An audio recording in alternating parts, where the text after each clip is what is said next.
Let's go live to the city now. Samantha Washington is at the Gherkin with the business news. Hi, Sam. Yes, good afternoon. Thanks, Lorna. This time last year, some shoppers were slugging it out literally in the aisles to get their hands on a Black Friday bargain. This year, though, it seems we're less interested in queuing and more interested in clicking.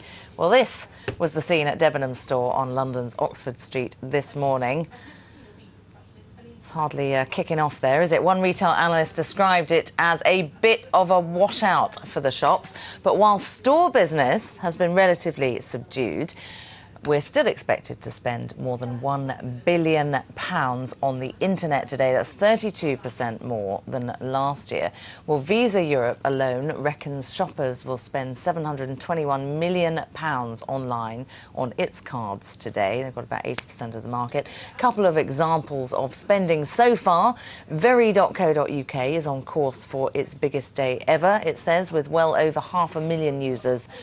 Games, consoles and curlers, apparently, are the biggest sellers.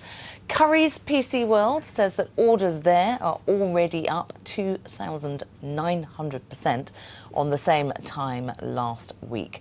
Well, with me is Dan Parr. He's director of the Demographic and Market Consultants, who are experts on consumer shopping habits. Dan, thanks for joining us. And we've copied this tradition, haven't we, from America? But being British, of course, we don't like to just copy the Americans. How is it different here? It's very much an evolving concept in the UK. I think it hit us a couple of years ago, and what we've learned in the UK is that from a shopper's perspective, it can't work on one single day. In the US, it's a bank holiday, so the whole population have a chance to go out and shop and be with the family, but in the UK, the majority of us are at work. So there's a kind of more of a build-up over the week, rather than it's kind of a Black Week, rather than just Black Friday, is that? That's certainly how we've evolved it. From the retailer's perspective, they worked out that the crunch of one day last year didn't really work, and from the consumers or the shopper's perspective, they didn't enjoy that day last year. The successful retailers have spread it, as you've said, beginning of this week, throughout, in some cases, to next week as well. Now, we had images of sort of fisticuffs in the stores. It's not happening this year. It's sort of dull as dishwater in some of those shops.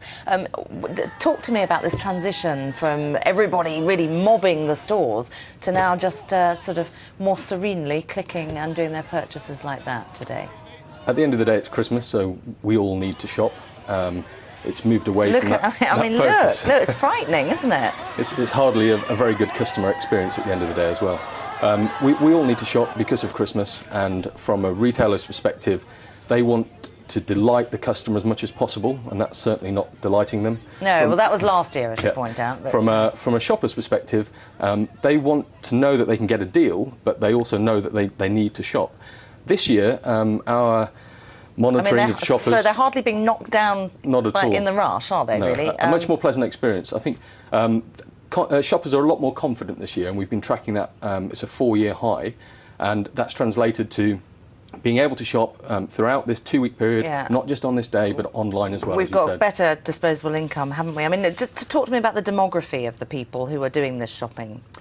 Well, what's happened now is that it's not just focused on the Black Friday day for those older people who are not at work, or students or part-time workers. Now everyone, as it's spread over that 2-week period, can shop in stores and online, and a lot of the retailers are taking the opportunity to try and direct people online and then click and collect in store. From our perspective, we see that if you go and click and collect in store, for most retailers, there's an upside in terms of, on average, double the spend. So you go and pick up the purchase that you've had online and spend again as well. OK, Dan Parr, good to talk to you. Thank you very much indeed. I hope somebody's buying my Christmas presents today.